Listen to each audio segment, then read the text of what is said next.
let's start with Eddie Escobar. Can I get just some raw thoughts here? He is a power hitter.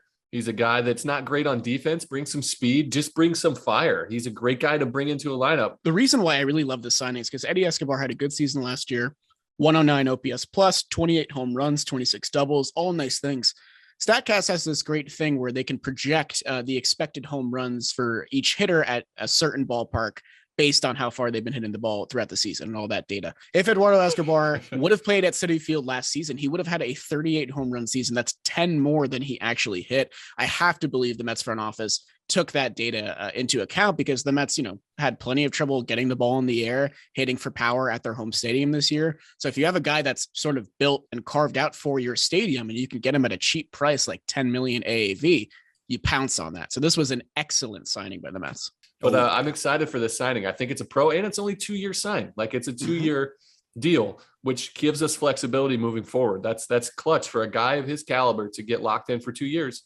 That's the ideal kind of time frame, because if it's a miss, you're only wearing it for a couple of years. If not, then he's a win. And we touched on, the multiple positions before. The Mets have been lacking versatility for a while now. And I think having a guy that can play second base and third base, even if he's not solid at those positions, he's capable of playing them and has proven that over the past decade. You know that I'm pretty high on the guy that they got second, and that is former Oakland Athletic Mark Canna on a 2-year deal. Very excited about this one. I was most excited for this signing for you individually because you have been on him since during the season. You were all about them going out and getting him, knowing that he's going to be a free agent. He's an old school, like Moneyball type player to where he is going to get on base. He's got good pop. He played in the graveyard of the Coliseum. Yep. He can play some outfield. He can fill in for center field if need be. He can play in left. He can play in right. But mostly he's an on base guy, like a Brandon Nemo style with more power. I would say a little bit more pop. I think that combination right there of Canna from the right side and Nemo from the left side, like I just want to stack them at the front just to see it. Yeah, that's it. You're going to be able to find out what fits for you. They're going to have fun putting this together. So Canna is a great sign. He's a great personality. I was in spring training with them in 19 with the A's, and he is a good human. He's going to bring good clubhouse vibes. He's a really good, fun person. That's a grown up. He's 32, just like Eduardo Escobar. He's a grown man. He's ready to come to work. I love what he brings to the table. That's another, the second really significant quality signing that they got on a 2-year deal. Yeah. I really love this contract. It's way less than I thought it was going to be. I thought Canna was a lock to get like maybe 15 million a year. He signs with the Mets for 2 years, 26.5. That's a little bit over 13 million. So they got him on a nice, affordable contract. The big one that we've mentioned a couple times now is his on-base percentage. 366 on-base clip since 2018. That's a 4-year window of consistent on-base production. Now the Mets have 2 of these weapons in their lineup every day in Brandon Nemo and Mark Canna. These are their specialties on the offensive side, drawing walks. Mark Canna led the American League in hit by pitches last season. He finds ways to get on base, which I absolutely love. Here's a good one as well. Mark Canna is kind of deceiving in the fact that he's a pretty good outfielder range-wise. There are 3 outfielders in MLB last year that had the 93rd percentile in outs above average, meaning the top 10% of the league in terms of range in the outfield, as well as a 380 or more on-base clip. Those players are Juan Soto, who's pretty good, Brian Reynolds, who's pretty good, and Mark Canna, who's pretty good and now a New York Met. Mark Canna has a higher OBP since 2019 than Aaron Judge. How about that? Yep. Starling Martay is a New York Met on a 4-year, $78 million deal. His projected number for AAV was 20 million. The Mets got him a smidge under that. And I didn't really see this fit before. I just didn't really have the confidence in it that other people did, but it came together in a beautiful way. And he's excited to be a part of this club already. Yeah, so we haven't talked about him yet, but Starling Martay is the Mets center fielder. That is cut and dry, easy to do. That leaves Mark Canna to play right field. And as you said, he's better than people give him credit for. Martay in center, and then if you put Nemo in left, I mean, that's a beautiful thing.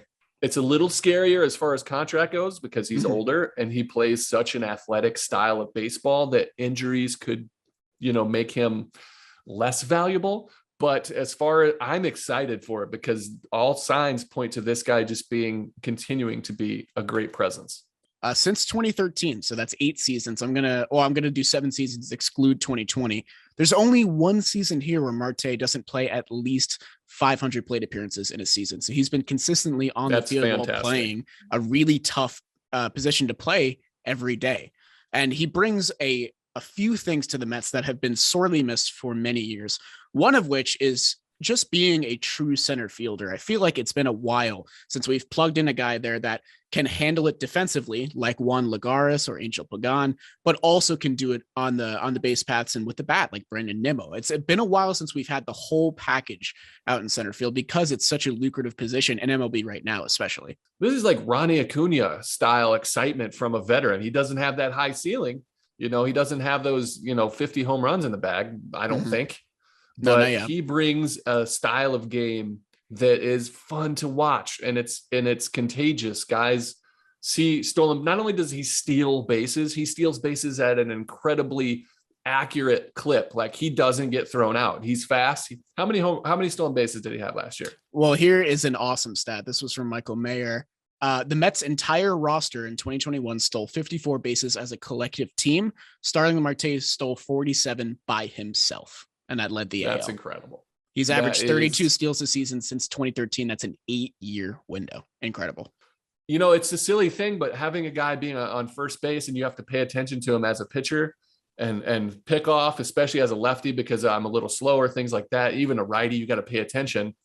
It takes away from the plate. And then when he gets to second base, all of a sudden he's moving around and you got to keep him close because he's in scoring position. So it just adds an element to everybody behind him gets into scoring position. They're going to get better pitches. They can be selective, all the above, man. Just a great sign. We know he can steal bases. We know that he has a solid bat, a 132 OPS plus last year. That's incredible. But how about 17 outs above average in center field in the past 4 years? That is a nice glove to have out in center field. We haven't had a Gold Glove caliber glove in the 8 spot since Juan Lagares, like you mentioned before. And we know firsthand from experience how much of a difference maker that can be alone. He just got to Miami. Now he just moved to Oakland. Oakland and Miami are huge outfields. Yep. And when you don't understand the parameters of this built-in fence that Oakland has that just gets pushed in and has weird cutouts, like, it makes you uncomfortable. And so I'm sure it took him a while to get that. And then Miami has a huge outfield too. So I don't anticipate anything but plus defense coming from Martay. Yes, but this outfield defense, aside from Conforto's Cannon and Wright, has always been a little bit lacking. We're always sticking oddballs in left field. We know that Nemo's not a true center fielder, and Conforto was kind of carrying the load. And then you watch him basically walk this season. It's all but confirmed. And to plug these holes in such a rapid and, productive fashion, I think, warrants notice. I think that the Mets outfield is the best it's looked since like maybe the 06 through 08 teams. I think it's the most well-rounded this outfield has been in terms of corner outfield positions and center field.